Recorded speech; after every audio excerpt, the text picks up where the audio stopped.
राष्ट्रपिता महात्मा गांधी। जय भारत। दर्शक मित्रों, आप देख रहे हैं स्टार न्यूज़ नेटवर्क और मैं रामजी दुबे। आज हम याद करते हैं राष्ट्रपिता महात्मा गांधी को। रघुपति राघव राजा राम, पतित पावन सीताराम, ईश्वर अल्लाह तेरो नाम, सबको सन्मति दे भगवान। जो ही इस भजन के शब्द कर्ण को स्पर्श करते हैं, बरबस महात्मा गांधी जी की छवि आंखों के सामने घूमने लगती है। गुजरात के पोरबंदर शहर में करमचंद गांधी के घर माता पुतलीबाई ने 2 अक्टूबर 1869 को एक बच्चे का जन्म दिया। नाम मोहनदास करमचंद गांधी, जिसे परिवार वालों की आकांक्षा के अनुसार दीवान बनना था। वह बन गया राष्ट्रपिता महात्मा गांधी। पिता करमचंद पोरबंदर के दीवान थे। माता पुतलीबाई सात्विक प्रवृत्ति की एक धार्मिक महिला थी। गृह कार्य, मंदिर एवं बीमार परिवार के सदस्यों की सेवा, इसी में वह अपना समय बिताती थी। गांधी जी के ऊपर उनकी माता की प्रवृत्तियों एवं संस्कारों की गहरी छाप पड़ी।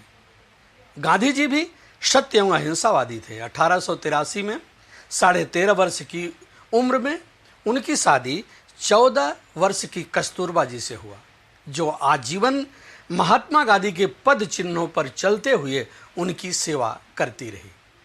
15 वर्ष की उम्र में गांधी जी को एक पुत्र पैदा हुआ, जो शीघ्र मृत्यु की गोद में चला गया।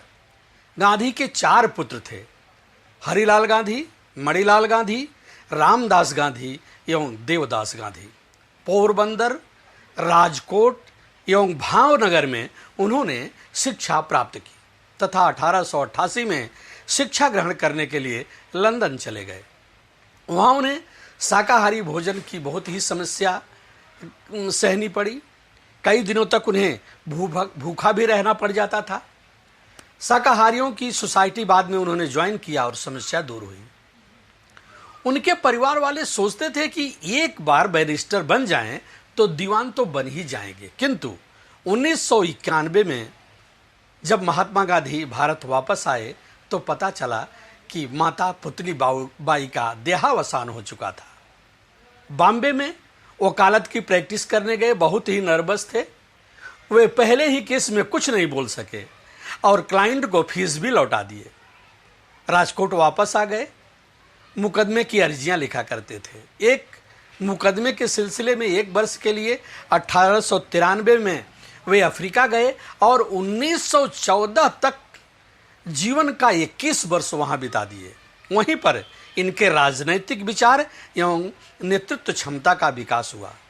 भारतीयों के राजनीतिक तथा सामाजिक अधिकारों की लड़ाई लड़ने लगे।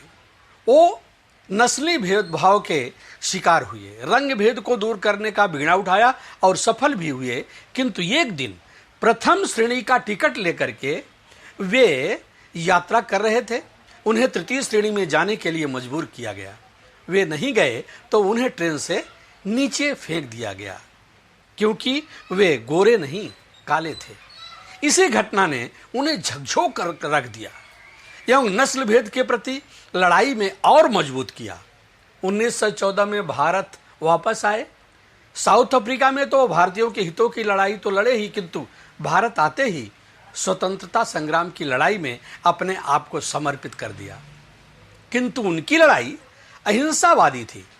वो हिंसा पर विश्वास नहीं करते थे। उस लड़ाई में वह एक राष्ट्रवादी नेता तथा संयोजक के रूप में कार्य किए। उदारवादी नेता गोपाल कृष्ण गोखले के विचारों को अपनाए। चंपारण बिहार तथा खेड़ा गुजरात के सत्याग्रह ने उन्हें पहली राजनीतिक सफलता दिलवाई। किसानों के टैक्स को माफ करवाए।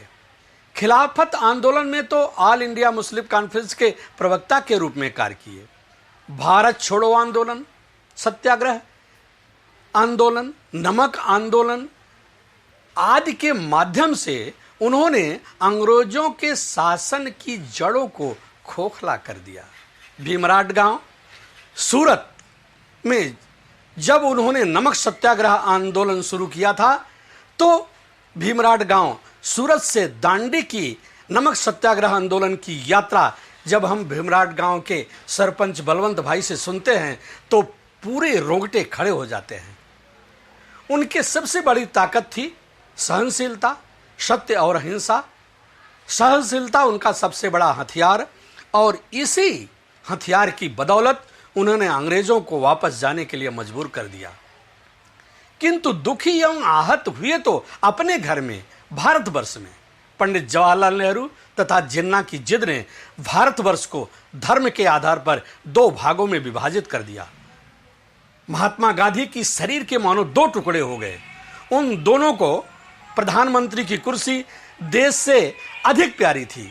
किसी व्यक्ति का विशाल व्यक्तित्व इस पर निर्भर करता है कि उसके भावनात्मक दायरे में कौन समाहित है, और महात्मा गांधी जी के भावनात्मक दायरे में समूचा देश, समूची मानवता समाहित थी। अतः उन्हें राष्ट्रपिता के नाम से अलंकृत किया गया। 30 जनवरी 1948 को शुक्रवार को एक प्रार्थना सभा को संबोधित करने जा रहे बापू पर नाथूराम गोडसे ने 3 गोलियां चलाकर ऐसे महापुरुष को शहीद कर दिया जिसे देश और विदेश में उस सम्मान का स्थान प्राप्त है जो आने वाले 100 वर्षों में किसी को प्राप्त होने की संभावना नहीं है। राम राम कहते हुए गांधी जी अपने पार्थिव शरीर का परित्याग कर दिए और 1949 में नाथूराम गोडसे को भी मौत की सजा दे दी गई। इस विराट व्यक्तित्व को हम सभी प्रणाम करते हैं। ऐसे महापुरुष की गाथाओं को सुनने के लिए आप देखते रहें स्टार न्यूज नेटवर्क। जय भारत, जय हिंद, जय महात्मा गांधी।